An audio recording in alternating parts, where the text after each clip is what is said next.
Hello everyone, my name is Kennedy Carter and I'm from Gloucester, Virginia.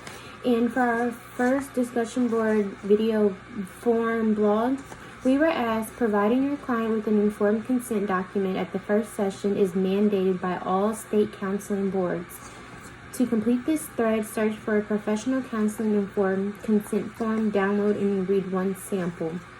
So, I found one from Hanover Counseling Associates, and for their client-therapist relationship, it says, you and your therapist have a professional relationship existing exclusively for therapeutic treatment.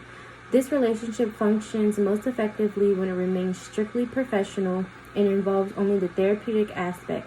Your therapist can best serve your needs by focusing on solely the therapy and avoiding any type of social or business relationship. Gifts are not appropriate, nor is any sort of trade of service for service.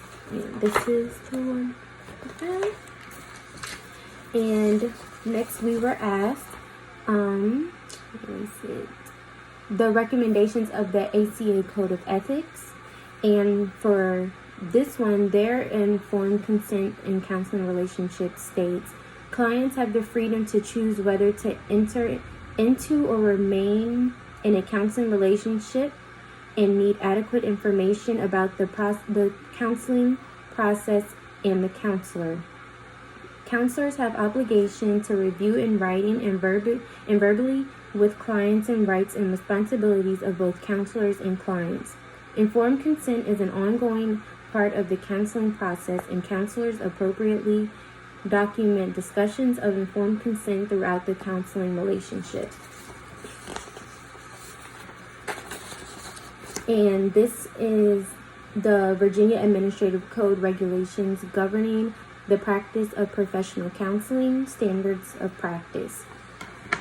And the protection of the public health, safety, and welfare in the best interest of the public shall be the primary guide in determining the appropriate professional conduct of all persons whose activities are regulated by the board, regardless of the delivery method, whether in person, by phone, or electronically. These standards shall apply to the practice of counseling.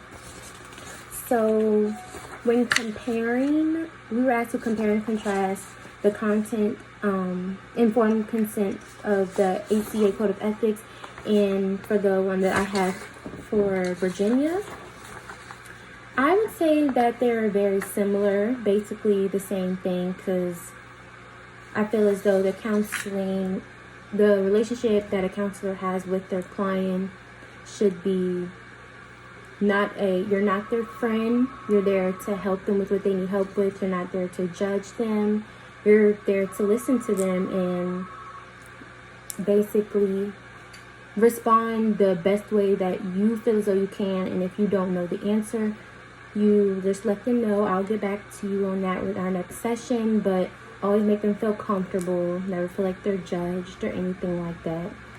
And hope everyone has a good night.